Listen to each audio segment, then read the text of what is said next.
Hello and welcome back to Lord of Heroes on Nyris Gaming. It has been a while. Honestly, I've been a bit lazy and fell out of my routine, but we are back with some Lord of Heroes news. Let's get right into it. So, first things first, this next coming update will be on the 28th of July, this Thursday. The main update that's coming is the next chapter in War of the Tyrants, Part 2, Book of Strife. You will have to have completed all of Book 1 to proceed to this book, like any normal progression. Book of Strife is going to be divided into a total of 6 chapters, with the maintenance on the 28th. Restoration of Chapter 5 will proceed, continuing on from the previous chapter in the previous book. It'll still be going in order from there. And they are going to take time, as they did with the first one. So Chapter 5 will be available this Thursday, 6 on the 4th, 7 on the 11th, and 8 through 10 eventually. The schedule for the chapters 8 through 10 will be announced on the 25th of August. Unity Plaza will be getting a summer vacation theme from the 28th of July to the 22nd of September. Next Obelisk season will start on the 31st. Floor 30 will be replaced from Ricardo to Waterloomy. Boss of Floor 40 will be replaced from Light Beretta to Dark Rosanna, and that will be significant with something we'll be discussing right now. There are going to be new status effects that will be added, including Frozen, which will prevent a target from performing actions, and will also reduce their, they say attack speed here, but I think they just mean speed. And it looks like that stacks with the speed debuff effect as well.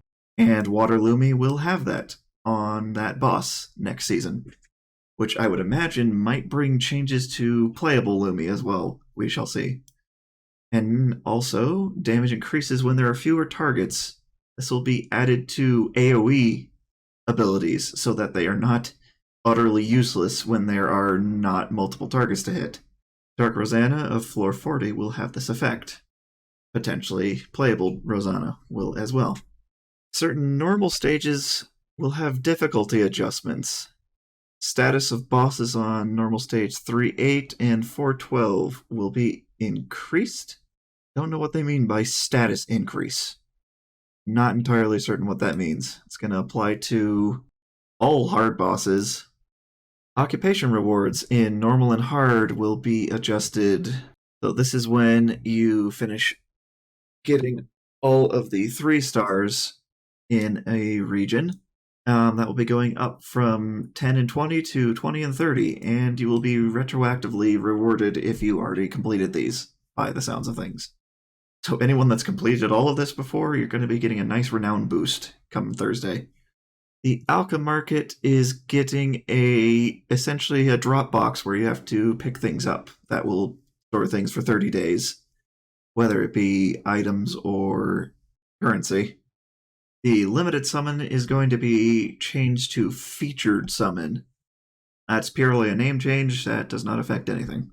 Alchemy banners coming after maintenance on the Thursday will be Dark Brandon, who is a sniper, and Dark Lucilica's back already. She's going to be purchasable again, even though we just got her, I think, a couple months ago. That was a quick return. But anyways, on to Dark Brandon, speaking of which, he is a Dark Sniper. And he is going to be very much in the same vein as Dark 9. We will get into the details of his abilities in a little bit. He will be a summon recruitment, so you will not have to pay for him, thankfully. This has been the case for the 2 of the 3 new characters in War of the Tyrants so far, liking that detail. So if you want to get Brandon, save up your link stones, and you will get him within 90 summons. His banner is going to come with these relics, including new ones for Earth and Fire Laughless, and his own. These were going to have, I believe, different relics for Zyra, Helga, Olivia, and Astrid. However, they are having difficulties with them, so they will be delayed until another update. The special versions of the Avalon Knight Edition outfits for Johan and Fram will be added to the designer closet. A little bit late to the party, unlike the other ones, but Here they are, finally. They look quite dapper in their white outfits. These will be available from the 28th of July to the 31st of August. Helga and Walter will be getting their Summer Edition outfits back for purchase for 180 temporal threads each. Johan's Avalon Night Edition outfit will be getting an extension on its sale period. It was ending on the 31st of July, now on the 31st of August. Like we said before, Dark Lucilica is back in her $27 package.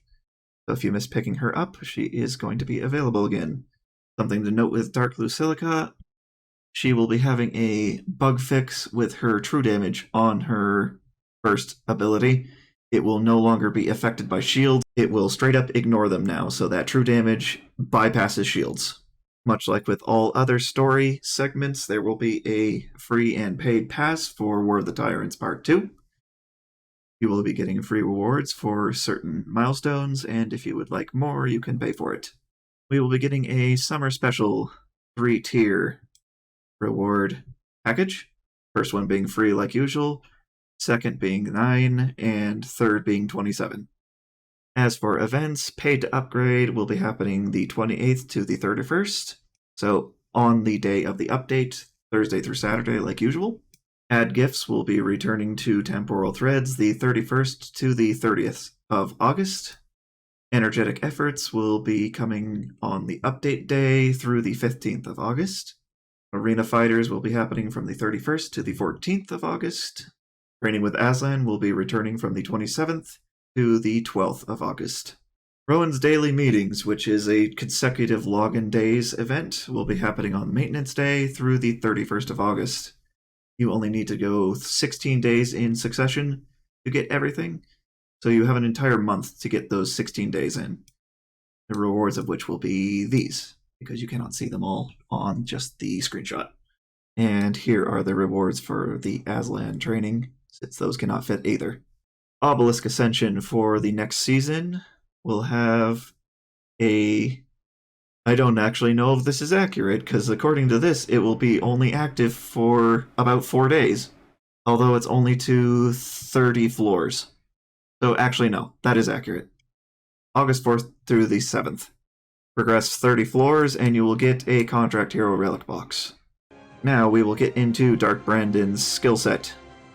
Now, I believe he is slightly adjusted from War of the Tyrants, but his sap is definitely still there. He is a Dark Sniper, much in the same vein as Dark 9. He has kind of absurdly high attack for a sniper, but has decent defense and alright health. His 1 fills burst gauge by 108, attacks the selected enemy. 80% chance to reduce the target's attack power and speed for 2 turns. Very high debuff chance and very good debuffs, especially on a sniper.